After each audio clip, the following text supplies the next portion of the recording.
Իրան-Իսրայել ռազմական բախումը լուրջ սպառնալիք է տարածաշրջանի ու Երևանի համար։ Պայթունավտանգ իրավիճակի հարմար պահն օգտագործելով Բաքուն կարող է նոր էսկալացիայի գնալ։ Երևանը պետք է պատրաստ լինի ցանկացած սցենարի։ Առնվազն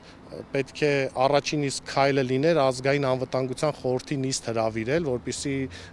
փորձենք այդ հնարավոր բոլոր ռիսկերը կառավարել եւ այս իմաստով մեր անգործությունը ընդհանուր առմամբ կարող է սարսափելի կատաստրոֆիկ իրավիճակ ստեղծվի Հայաստանում եւ գոնե մենք փորձենք ինչ որ իմաստով պատրաստ լինել այդ գործողություններին։ Տեղեկություններ շրջանառվեց, որ ադրբեջանական ռազմական ավիացիան է օդանվել, այսպես դեպի իրենց եկող վտանգները քողարկելու, այսպես քողի տակ։ Բաքուն կարող է ռազմական գործողություններ սկսել իր վաղեմի երազը Զանգեզուրի միջանց կոչված նախագիծն իրականացնելու համար։ Թեհրանը բազմիցս հայտարարել է, որ այսպես կոչված միջանցքը կարմիր գիծ է իր համար եւ դեմ է սահմանների փոփոխությանը։ Ռազմական փորձագետի դիտարկմամբ Իրանի շուրջ ժամ առ ժամ փոփոխվող իրավիճակով պայմանավորված թյուրքական աշխարհը Սյունիքով միմյանց կապող ճանապարհի հարցը ամեն պահի հնարավոր է Թեհրանի օրակարգի առաջնահերթությունից դուրս մնա։ Մենք չգիտենք մոտ օրերս ինչ իրավիճակ կստեղծվի եւ արդյոք հենց այդ նույն կարմիր գծերի փոփոխության վրա ազդեցություն չեն ունենա տարբեր պետություններ եւ Իրանը այս կամ այն իրավիճակում ստիպված լինի, այսպես ասած, փոխել իր պրիորիտետները, ինչպես մենք տեսանք Սիրիայի հետ կապված իրադարձություններում, որ փաստացի այդ իրավիճակն Իրանի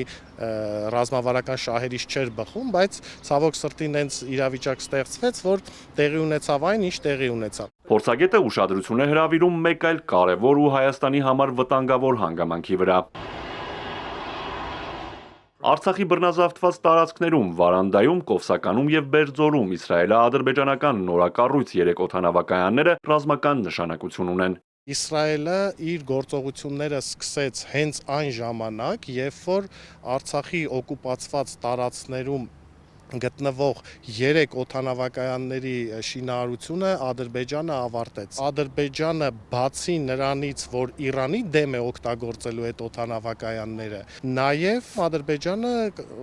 կարող է գնալ գործողությունների եւ մենք առնվազն պետքա դրան պատրաստ լինենք եւ այդ սցենարը հաշվի առնենք։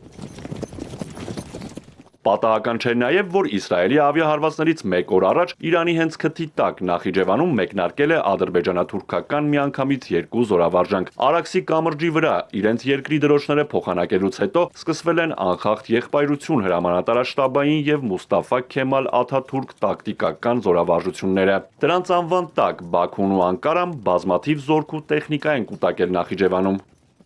Գրեթե տենց ամիս չկա, որ այս կամ այն ֆորմատով զորավարժություն չիրականացնեն։ Իսկ այս ամեն ինչը խոսում է նրա մասին, որ նրանք մեծ տեմպերով պատրաստվում են հաջորդ հարմար պահին եւ եթե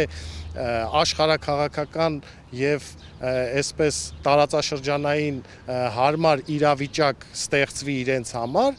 իմ խորին համոզմամբ նրանք գնալու են այդ քայլին եւ փորձելու են ռազմական ճանապարհով հասնել իրենց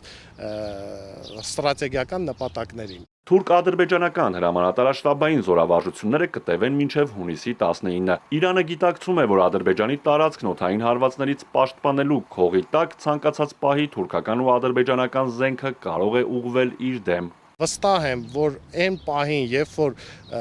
եւ լիարժեք, այսպես ասած, ապացուցողական հիմքեր լինեն եւ Ադրբեջանը փորձի արդեն ավելի բացահայտ միջամտել այս ամեն ինչի մեջ, Իրանը իմ կարծիքով գնալու է այդ գործողություններին եւ տարբեր առիթներով իրենց ղեկավարությունն է հայտարարել, որ այն կետերից, որտեղ որ իրենք վտանգ զգան, որ իսրայելական ուժերը իրենց հանդեպ որոշակի գործողություններ են իրականացնում, նրանք այդ կետերը փորձելու են հնարավորինս օպերատիվ ոչնչացնել։ Իրանի դիրքերի թուլացումը թուրք-ադրբեջանական տանդեմի շահերից է։ Դա Հայաստանին ավելի բարդ վիճակում կդնի։ Արթուր Հակոբյան, Հարություն Հովսեփյան, Էպիկենտրոն։